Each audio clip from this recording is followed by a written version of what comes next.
다 같이 읽겠습니다. 모세가 그의 장인 미디안 제사장 이드로의 양떼를 치더니 그때를 광야 서쪽으로 인도하여 하나님의 산 호렙에 이르매 여호와의 사자가 떨기나무 가운데서 나오는 불꽃 안에서 그에게 나타나시니라. 그가 보니 떨기나무에 불이 붙었으나 그 떨기나무가 사라지지 아니하는지라. 이에 모세가 이르되 내가 돌이켜 가서 이 큰 광경을 보리라. 떨기나무가 어찌하여 타지 아니하는고 하니 그때 여호와께서 그가 보려고 돌이켜 오신 것을 보신지라. 하나님이 떨기나무 가운데에서 그를 불러 이르시되 모세야 모세야 하시니 그가 이르되 내가 여기 있나이다. 하나님이 이르시되 이리로 가까이 오지 말라. 네가 선 것은 거룩한 땅이니 네 발에서 신을 벗으라. 아멘. 엘피스 공동체가 지하 교회가 되기 위해서, 또 여러분들이 진정한 멤버십이 되기 위해서 반드시 갖추어야 할 훈련이 있습니다. 아직 우리들은 멤버십을 시작하지 않았습니다. 반드시 갖추어야 할, 여러분들이 그렇게 되어야 할 훈련 과목 첫 번째, 앞으로 이제 훈련 과목을 이어서 말씀드리겠습니다만, 우리 첫 번째는 침묵입니다. 영성의 깊이는 무엇으로 만들어진다고 생각합니까? 그 사람의 영의 깊이는 침묵으로 만들어집니다. 사실을 숙지해야 됩니다. 그러므로 침묵을 배우지 않는 사람은 실은 영이 깊어지질 않습니다. 하나님과의 깊은 교통을 이룰 수가 없는 겁니다. 침묵을 배워야 합니다. 침묵의 능력, 그리고 침묵의 방법, 이런 것들을 배우지 않으면 평생 교인의 자리에 머물러 있을 수밖에 없습니다. 잘하지를 않습니다. 밀란 쿤데라가 쓴 책 참을 수 없는 존재의 가벼움이 있습니다. 그는 이 책을 1968년 자신이 살았던 체코의 수도 프라하의 배경으로 이 책을 썼습니다. 이 책의 가장 중심되는 내용은 무거움과 가벼움입니다. 그는 두 종류의 사람에 대해서 얘기합니다. 첫째는 존재가 무거운 사람, 두 번째는 존재가 가벼운 사람입니다. 이 책은 우리에게 많은 것을 생각하게 해줍니다. 그는 말하기를 삶의 진정한 가치를 추구하는 사람들은 존재가 무거운 사람입니다. 존재가 무거운 사람은 가치를 추구하고 존재가 가벼운 사람은 감정을 추구합니다. 그게 큰 차이입니다. 삶의 깊이를 더하면서 살아가는 사람들은 삶이 무거운 사람들입니다. 그들은 진지하게 얘기합니다. 그리고 깊이 사색합니다. 그들은 오래 참습니다. 이 사람들의 특징은 멀리 보는 데 있습니다. 인생을 멀리 봅니다. 그런데 반대로 날아오를 것 같이 가벼운 사람들은 가치가 아니라 순간적인 감정을 추구합니다. 이게 차이입니다. 그래서 그들은 너무 쉽게 말하고 아주 단순하게 생각하고 감정적으로 반응합니다. 저는 이 책의 핵심을 보면서 밀란 쿤데라의 말이 어떻게 우리 신앙세계하고 비슷할까 깊이 공감을 합니다. 이런 것들은 신앙하는 사람에게도 똑같습니다. 차이가 없습니다. 진리를 추구하는 사람, 다시 말해서 가치를 추구하는 사람은 무거운 사람들입니다. 그들은 멀리 봅니다. 우리 심판대로 보지 않습니까? 멀리 봅니다. 그런데 감정적인 사람들은 순간을 봅니다.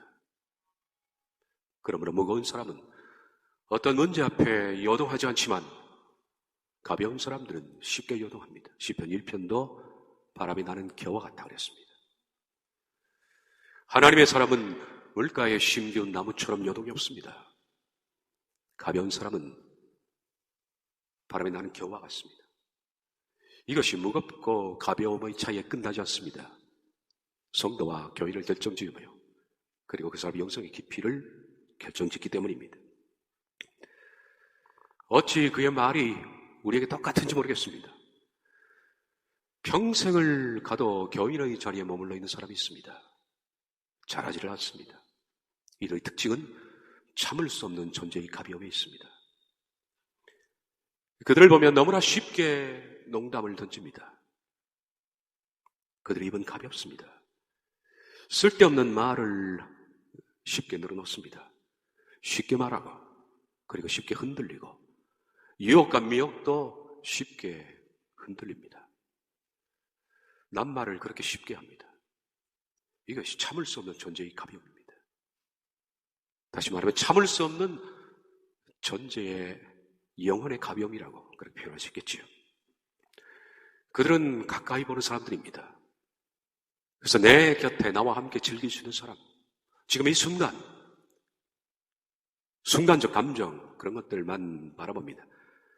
그러나 성도는 멀리 보는 사람입니다. 먼 것을 바라보기 때문에 그들은 가볍게 말하지 않습니다. 왜냐하면 심판대에 서기 때문입니다. 그들은 존재가 무거운 사람들입니다. 이것이 저는 성도와 교인의 차이라고 생각합니다. 성도는 되어져 가는 겁니다. 아무것도 하지 않으면 교인의 자리만 봅니다. 성도는 교인에게서 성도가 되기 위해서 발버둥을 치는 사람입니다. 영으로 살려고.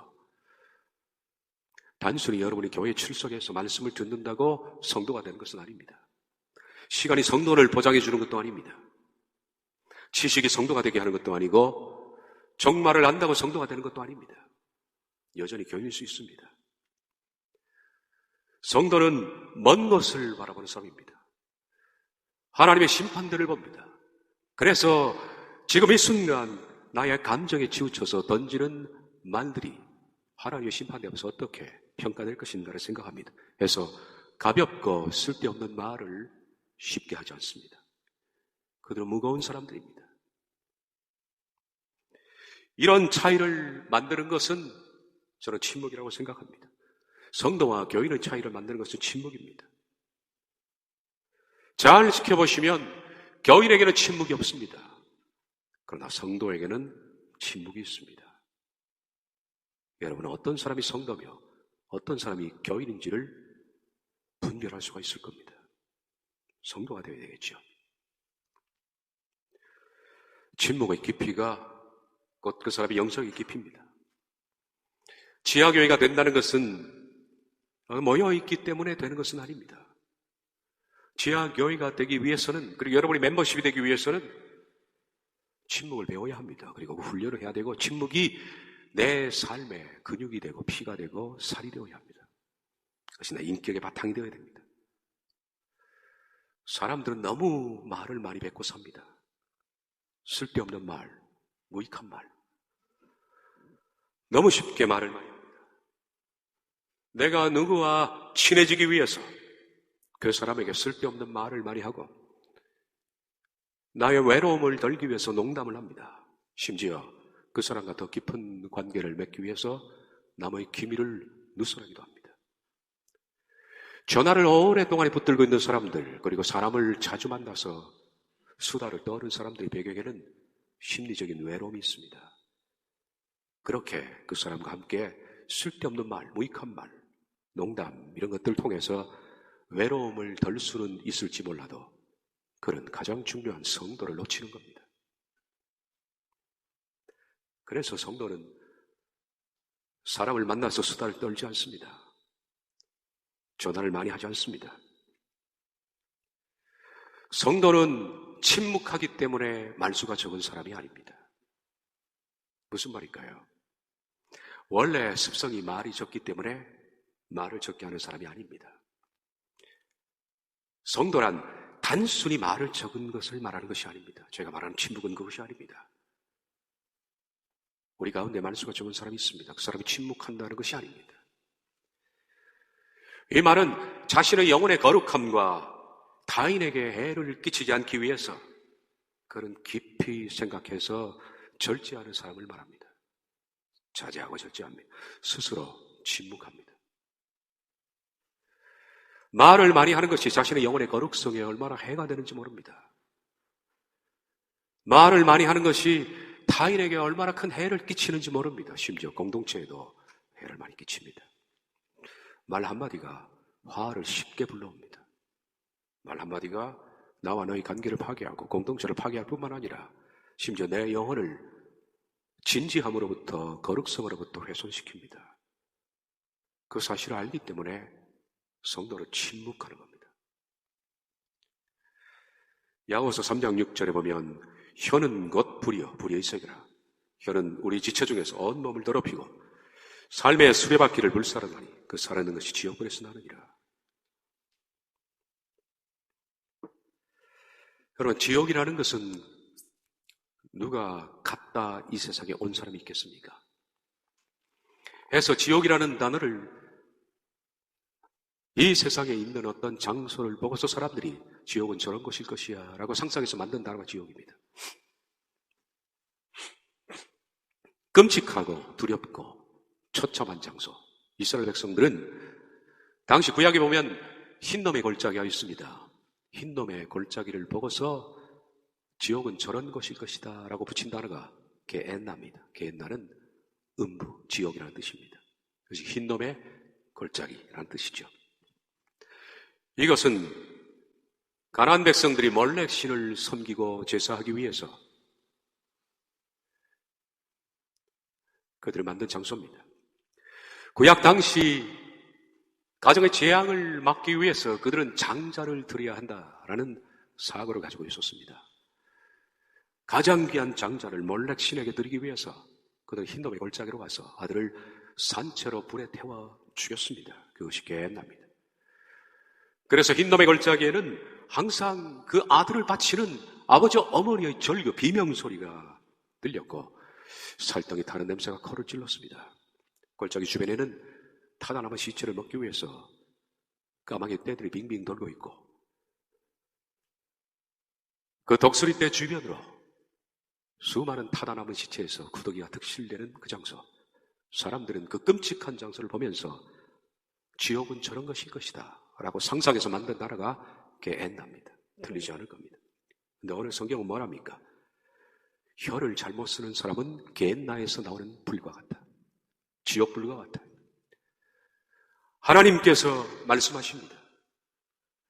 비방하고 험담하고 남의 얘기를 좋아하고 농담하고 쓸데없는 말을 즐겨하는 사람들, 하나님 보시기에는 그 사람의 입에서 게엔나의 불, 곧 그 끔찍한 장소에서 나오는 불처럼 그런 것들을 토해내고 있다는 겁니다. 하나님이 얼마나 싫어하실까요? 혀는 곧 불이요 불의의 세계라. 우리 지체 중에서 온몸을 더럽히고 심지어는 삶의 수레바퀴를 불태운다. 삶의 수레바퀴는 굴러가는 것이 뜻이죠. 어떤 목적을 향해서 굴러가는데 그 굴러가는 삶의 수레바퀴, 인생을 굴러가게 만드는, 우린 천국으로 굴러가지 않습니까? 그런데 그걸 불태워버리면 못 가죠. 삶의 수레바퀴를 불태운다라는 것은 그 인생 자체를 파괴한다는 얘기입니다. 이것이 바로 혀입니다. 말입니다. 천성은 침묵으로 간다라고 생각합니다. 마태복음 12장 36절에 예수님께서 말씀하셨습니다. 내가 너에게 이르노니 사람이 무슨 무익한 말을 하든지 심판날에 이에 대하여 신문을 받으리니. 저는 마태복음 12장 36절을 보면서 깜짝 놀랐습니다. 여러분, 이 규절에서 놀라는 부분이 있습니까? 왜 놀라느냐 하면 이것이 악한 말이 아닙니다. 내가 너에게 이르노니 사람이 무슨 악한 말을 하든지 심판날에 이에 대하여 신문을 받는다 하면 당연한 얘기지만은 악한 말이 아니라 무익한 말입니다. 그래서 충격입니다. 무익한 말이라는 것은 쓸데없는 짓거림입니다. 아무 생각 없이 짓거리는 내용조차도 하나님께서 심판하시는데, 심지어 악한 말은 하나님께서 어떻게 그 사람을 다루시겠습니까? 이게 두려운 얘기입니다. 열배를 토하는 자는 교인입니다. 그리고 침묵하는 자가 성도입니다. 여러분, 어떤 사람입니까? 참을 수 없는 영혼의 가벼움을 가지고 있는 사람들은 평소에 열배를 토하는 사람입니다. 그러나 성도는 침묵하는 사람입니다. 여러분들이 주변에 나 자신뿐만 아니라 여러분 주변에 있는 사람들을, 그 사람이 교인인지 성도인지를 분간할 수가 있을 겁니다. 교인은 열배를 토합니다. 지식을 드러내고 가르치고 훈육하고 농담하고 잡담하고 비판하고 험담을 드러내고 심지어는 성경에 대해서도 열배를 토합니다. 그러나 성도는 대개 모든 일에 대해서 침묵합니다. 좁은 길을 가는 사람의 특징입니다. 침묵합니다. 그래서 그 결과 교인들 곁에는 항상 친구들이 많습니다. 말을 많이 하니까 사람에 대해서 얘기하고 재밌는 얘기를 하며 사람이 험담하고 비방하면 친구가 많이 생깁니다. 동조하는 사람이 많죠. 그래서 그의 곁에는 늘 사람이 끓습니다. 그런데 성도 곁에는 별로 친구가 없습니다. 교인들은 재미있고 성도는 재미가 없기 때문입니다. 세상사에 대해서도 성도는 되게 침묵합니다. 현실적인 문제, 그리고 상황, 이 세상의 정치, 경제, 그리고 현안, 여기에 대해서 성도는 그 특징이 침묵합니다. 지식이 부족해서 그런 것은 아닙니다. 자기의 판단이 없어서 침묵하는 것이 아닙니다. 침묵 때문에 얻을 수 있는 영적 유익이 너무나 많고 말을 많이 하게 되면 너무나 잃는 것이 많기 때문에 그런 겁니다. 그래서 성도는 어떤 일을 당했을 때 자기 방어를 별로 하지 않습니다. 그래서 오해를 불러 일으키고 욕을 먹기도 하지만은 그런 일에 대해서 성도는 입을 닫는 편입니다. 욕을 먹고 말고 오해를 당하고 맙니다. 어떤 문제에 대해서 자기를 방어를 하고 그리고 열심히 자기를 드러내고 변명을 하고 문제를 풀기 위해서 자기를 드러내면 결국 가장 중요한 자기 영혼의 거룩성을 잃기 때문에 그 중요한 것을 위해서 침묵을 택하는 것이 성도입니다. 하나님께서 몹시 싫어하는 것을 아시기 때문입니다. 무엇이 중요할까요? 내 오해가 풀리는 것이 중요할까요? 자기의 거룩함을 유지하는 것이 중요할까요? 가치는 비교할 수 없습니다. 그렇다고 성도가 이런 세상적인 얘기들, 정치, 사회 문제, 또 사람을 험담하는 그런 자리에 있더라도 싫어하며 그 자리를 거부하거나 박차고 나오지는 않습니다. 그런 문에도 범하지 않습니다. 그러나 그런 가운데 그런 자신의 주장을 관철시키기 위해서 얘기하거나 자기의 소신을 말하지 않습니다. 침묵을 택한다는 겁니다. 우리가 영혼을 거룩하게 유지하는 방편, 그리고 내 영혼을 성장시키는 방편이 침묵입니다. 참을 수 없는 영혼에 가벼운 사람들은 성경에 대해서 얘기도 많이 합니다. 지식을 늘어놓고 옳고 그름을 따지고, 그러나 성도는 지식을 늘어놓는 것이 아니라 말씀대로 조용히 사는 사람입니다. 지식을 말하는 사람이냐 아니면 지식을 실천해 사는 사람이냐. 실천해 사는 사람은 침묵하는 사람입니다. 내 영혼을 성장시키는 것보다 중요한 게 없습니다. 하나님 앞에서 내가 어떤 사람이 만들어지는가 하는 것만큼 중요한 것이 없기 때문입니다. 거룩성을 이뤄가면서 얻을 수 있는 중요한 것은 이 세상에 아무것도 없습니다. 성도는 광야에서 만들어집니다. 재밌는 장소, 사람이 함께 모여있는 곳, 웃고 떠드는데 나의 얘기를 공감해주고 내가 그 사람의 얘기를 듣고 함께 친구처럼 어울려 있는 그 장소, 세상에 분주한 곳, 재미가 있는 곳, 시끄럽고 바쁜 곳, 이런 곳에서 성도는 만들어지지 않습니다. 성도는 광야에서 만들어집니다. 하나님께서 하나님의 사람을 만들 때 반드시 구약 이스라엘 백성처럼 사용하는 장소가 광야입니다. 출애굽한 백성들을 하나님이 광야 40년 동안에 사람 만들려고 했던 겁니다. 현대판 광야가 있습니다. 우리들은 그들처럼 직접 장소적인 광야를 가는 것은 아니지만 어떤 일로 내가 격리될 때, 그래서 너무나 고립되고 힘들고 고통을 겪을 때 바로 그 장소가 광야입니다. 그렇게 격리될 때 사람은 고독해집니다. 그리고 누가 대화할 상대가 없습니다. 혼자인 것 같습니다. 그런데 그때 바로 우리가 침묵을 배우는 겁니다. 그 그 자리에서. 침묵의 귀중함을. 때로 하나님께서는 우리에게 침묵을 통해서 하나님의 사람을 만들기 위해서 일부러 광야로 밀어낼 때가 있습니다. 저는 종종 밀려나는 것 같습니다. 우리가 광야로 밀려날 때는 사람들에게 오해를 받기도 합니다.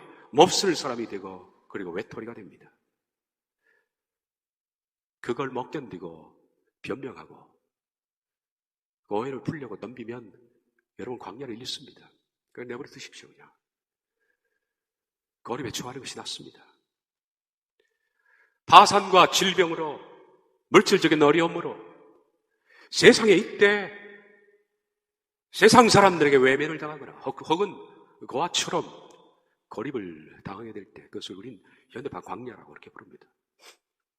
광야에 홀로 선 것처럼 그럴 때 우리들은 사람들 사이에 있지만은 외딴 섬처럼 느껴집니다. 이것이 바로 현대판 광야입니다. 거긴 대화 상대도 없습니다. 그 적막한 곳에 머물러서 여러분들이 침묵 가운데 하나님을 바라보면 하나님은 분명히 말씀하십니다. 제가 하나님의 음성을 청취할 때가 그럴 때입니다. 하나님의 뜻을 분명히 발견할 때가 그럴 때입니다. 그러므로 하나님이 광야로 밀어내실 때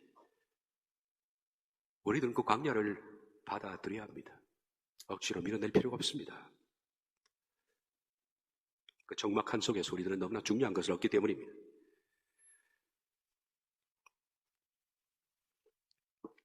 하나님의 음성 혹은 하나님의 뜻을 깨닫는 것은 바로 침묵을 배운 자를 통해서 들려주는 것입니다. 침묵하지 않으면 하나님의 음성을 듣지 못합니다. 침묵하지 않으면 하나님의 뜻을 모릅니다. 정신없이 분주한 사람들은 그래서 이것과 머리가 먼 겁니다. 모세의 삶이 우리에게 모범사례입니다. 사도행전 7장 22절 23절 모세가 애굽 사람의 학술을 다 배워 그 말과 행사가 능하더라. 이 짤막한 문장 안에는 그가 얼마나 많은 활동을 하고 그리고 얼마나 많은 말을 했는지. 워낙 말이 능하니까 사람들과의 논쟁에서 지질 않습니다. 어쨌든 자기의 주장을 관철해내려고 그러고 그리고 문제를 말로 풀어나갑니다. 그리고 그가 행사가 능력이 있으니까 어떤 힘을 발휘합니다. 그래서 모세는 이집트에서 사람의 소리밖에 없었다 이렇게 결론 지을 수 있습니다. 그는 사람의 손에 꽉 차 있었습니다. 이런 사람을 하나님께서 지도자로 쓸 수가 없습니다. 이어지는 24절을 보면 그런 말씀이 나옵니다. 모세가 하루는 자기 백성들을 돌아볼 생각이 났다 그럽니다. 하나님의 일을 해야 되겠다는 생각입니다. 그런데 이런 사람을 하나님이 쓰시지 않습니다. 그것은 자기의 생각일 뿐입니다. 자기의 욕심일 뿐입니다. 정신없이 바쁘고 정신없이 말을 하는 사람을 어떻게 씁니까? 그랬던 모세가 사람의 소리에 무너집니다. 사람의 소리를 잘 듣는 사람들은 사람의 소리에 무너집니다. 사람과 가까이 하는 사람들은 사람에게 창에 찔리게 되어 있습니다. 사람과의 친분을 나누어서 위로를 삼으려는 사람들은 수많은 상처를 당합니다. 그래서 그는 무너집니다. 그가 가로되 누가 너로 우리의 주제와 복간을 삼았느냐? 네가 애굽 사람을 죽임같이 나도 죽이려고 하느냐? 모세가 두려워하여 가로되 일이 탈로 되었도다. 사람 한마디에 모세는 무너집니다. 이게 사람의 소리를 경청하는 사람들의 특징입니다. 그래서 하나님의 음성을 경청하는 사람들은 상처를 충분히 극복해낼 능력이 있습니다. 별로 흔들리지 않기 때문입니다. 사람의 소리를 경청하는 사람들은 너무 깊은 상처를 자주 받습니다. 수많은 창에 찔립니다. 그리고 일어서기가 힘듭니다. 모세는 나이 40에 하나님의 일을 하려고 열정적으로 나섰습니다마는 이런 사람을 하나님이 쓸 수가 없습니다. 그래서 하나님은 그를 광야로 보내셨습니다. 무엇을 가르치기 위해서? 침묵을 가르치기 위해서입니다. 그것에선 친구가 없습니다. 애굽처럼 화려한 것도 아닙니다. 하루 종일 눈을 떠서 보면 끝없이 펼쳐진 누런 광야입니다. 바람이 불고 그리고 종종 가시덤불이 불에 탄 채 굴러다니는 아주 울신연스러운 장소입니다.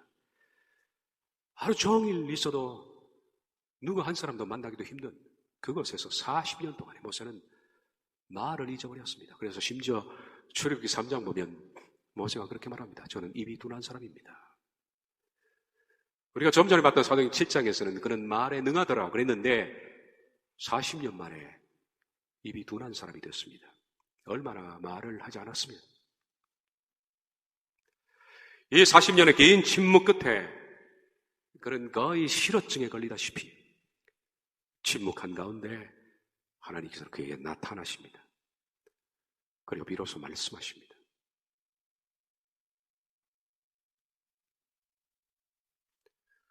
어느 날 하나님께서 시내산에 오르고 있는 모세에게 말씀하십니다. 모시, 네알레카 메알. 모세야, 네 발에서 실을 벗으라. 그 음성을 듣기까지 40년 동안에 그런 고립되어 있었습니다. 그런 혹독한 대가를 치르고 하나님의 음성을 듣습니다. 하나님의 음성은 그저 들려지는 것이 아닙니다. 여러분들은 누가 하나님의 음성을 듣는다 그러면 부러워할지 모르겠습니다만은 부러워할 게 아니라 얼마나 그런 많은 시간들의 대가를 지불하고 그 자리에 이르렀을까요? 그 시간은 사람의 소리를 읽는 시간입니다. 사람의 평가와 위협 그리고 세상의 판단 이것을 듣지 않는 것을 배우는 시간이 무려 40년이었습니다. 모세가 완전히 잊었을 때 하나님 비로소 말씀하십니다. 참을 수 없는 영혼의 가벼움의 사람들은 하나님의 뜻과 음성을 들을 수가 없습니다. 시끄러운 소음 속에서 어떻게 하나님의 세미한 음성을 듣겠습니까? 하나님의 음성은 세미합니다. 그것이 특징입니다. 이상합니다. 아주 세미한데 굉장히 큽니다.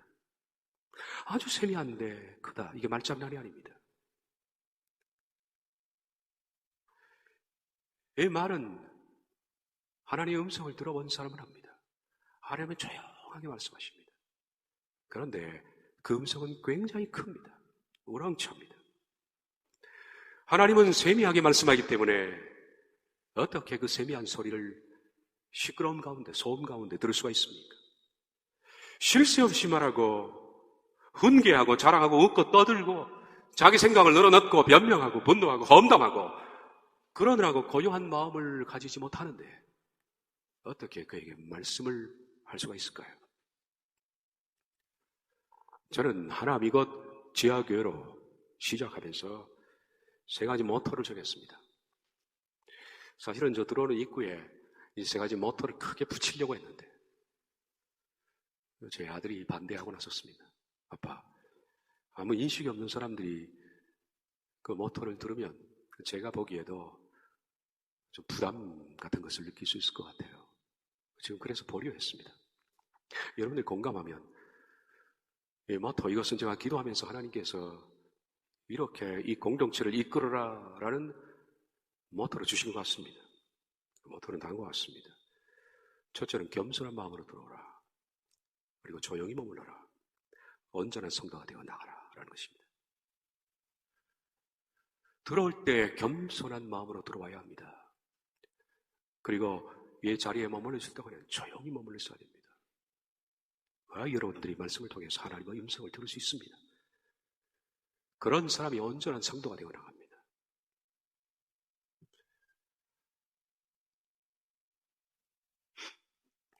영적 거인은 침묵 속에 만들어집니다. 모든 하나님의 사람들이 다 그랬습니다. 출애굽기 33장 11절을 보면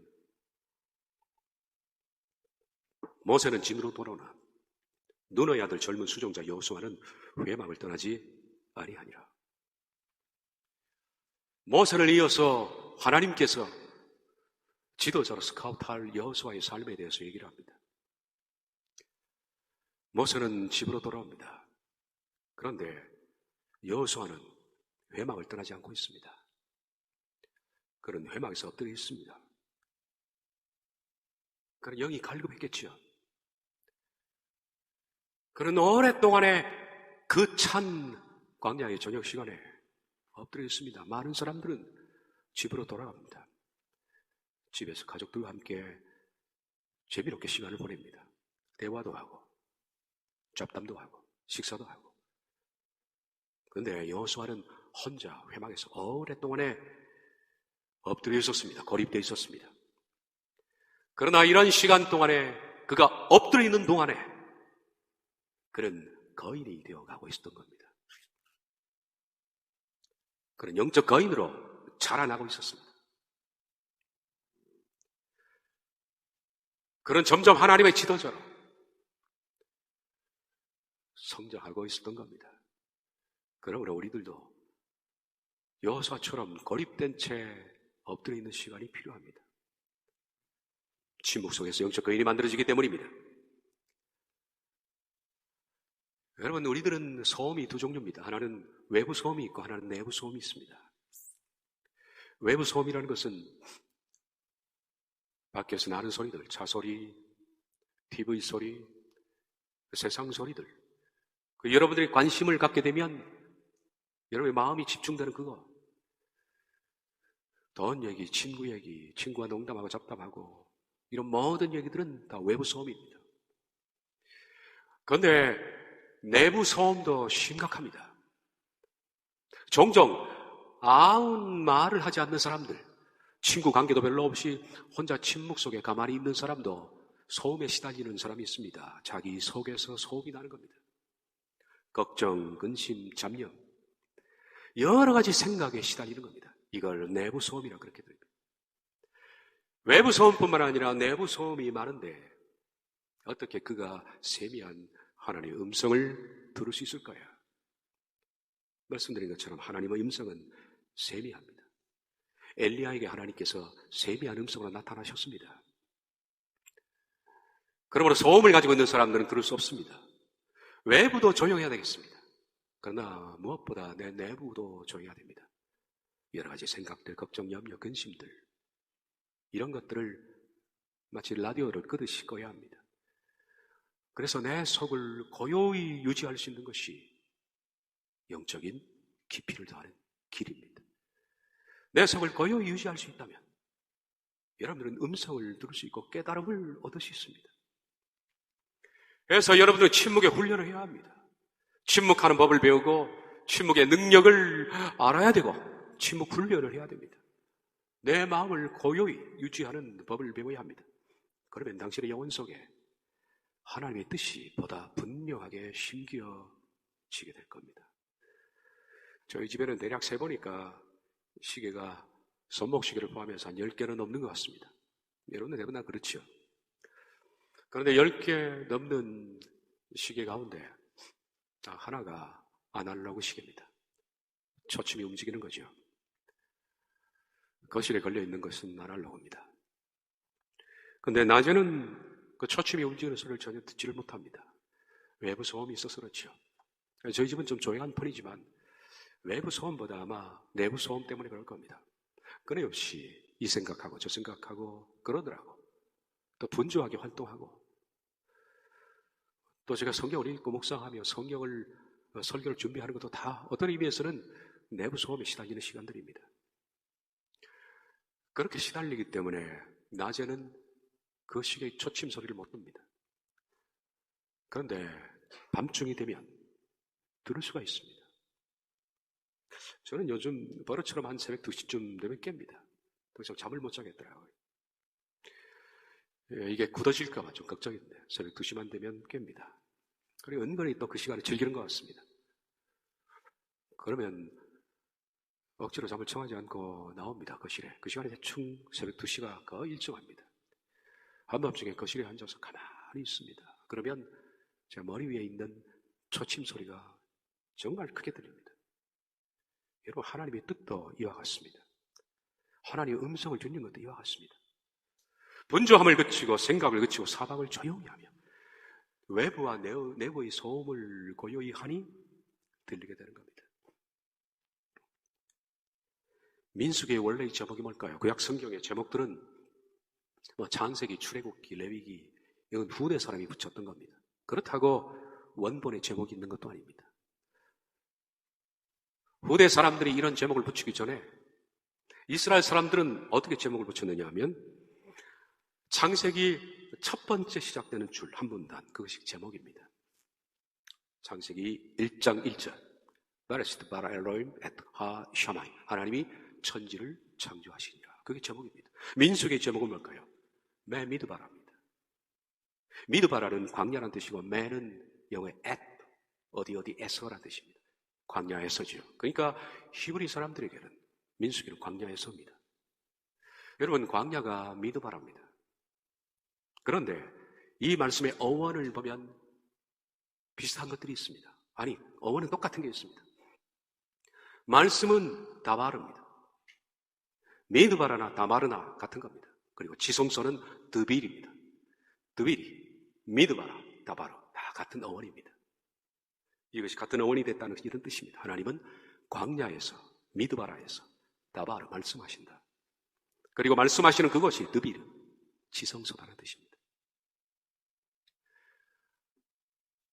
성전의 지성소는 하나님이 말씀하시는 드빌입니다. 다 같은 뜻입니다. 광야, 하나님의 말씀, 지성소. 사람은 광야로 갔을 때 거기서 다바르 말씀을 듣게 되어 있습니다. 하나님 말씀을 듣는 그 장소가 드빌, 지성소일 뿐입니다. 성도는 이것으로 살아가는 사람입니다.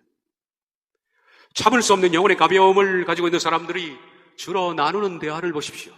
거의 90% 이상이 남 얘기입니다.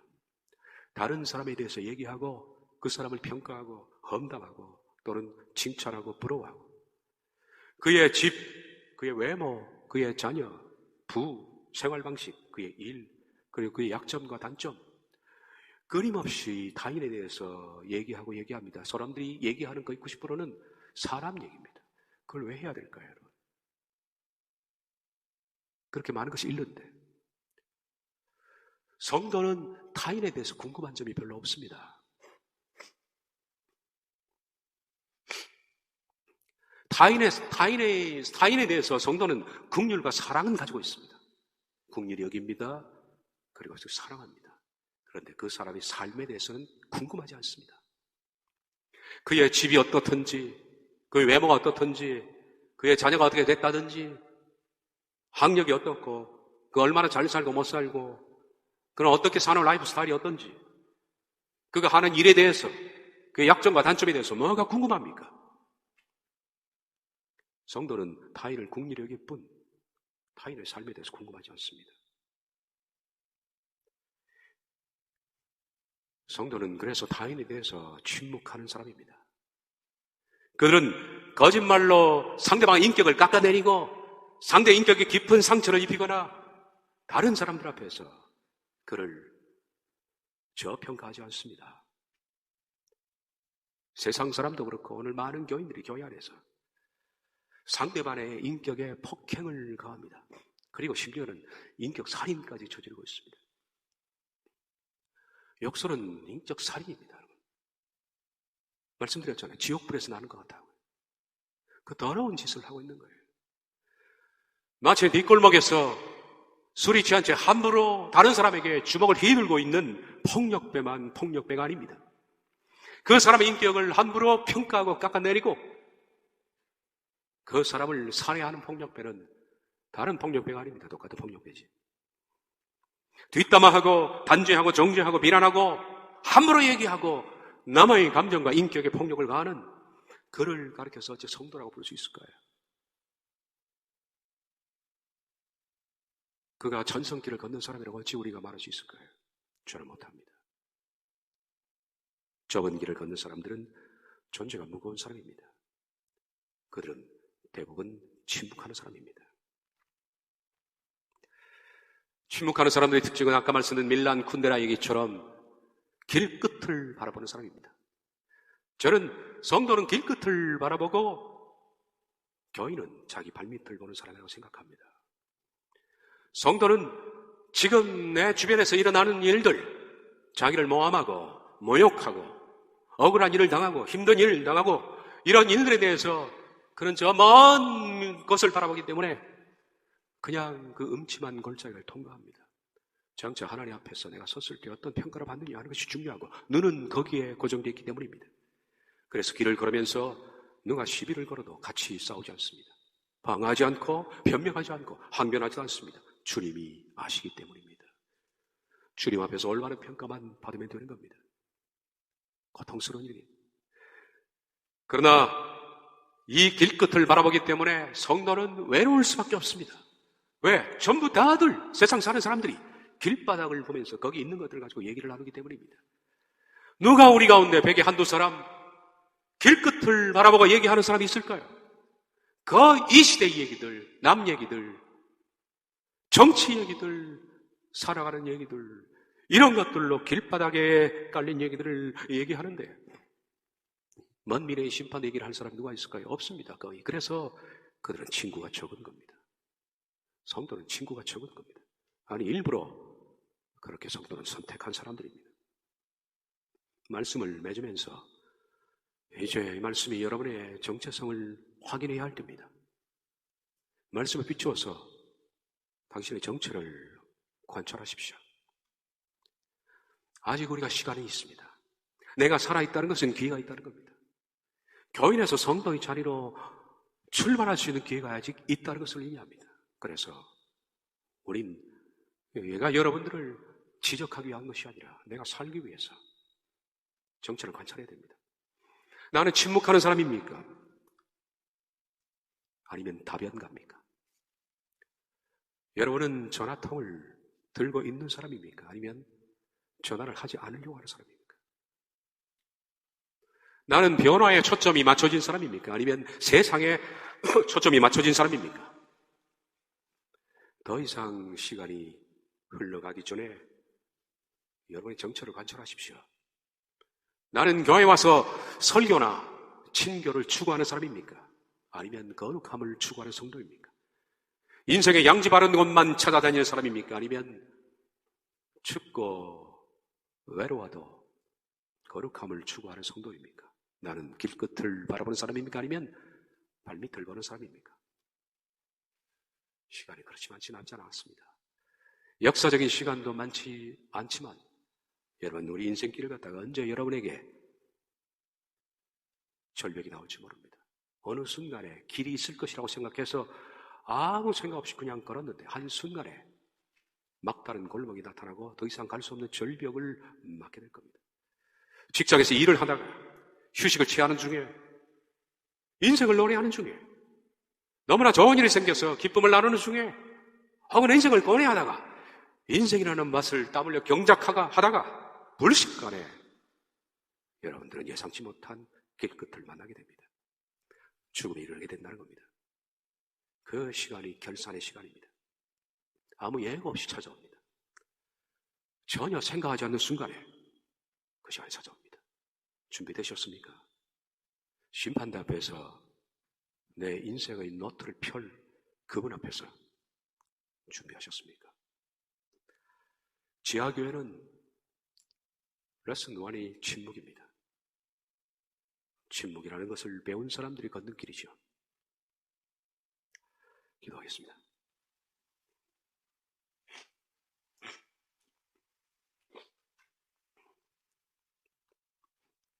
언제 우리의 삶에 막다른 골목이 나올지 모릅니다. 아무 생각 없이 걷다가 인생의 마지막이 골목길을 돌아서는 순간에 펼쳐질 줄 우리 가운데 예상하는 사람 아무도 없습니다.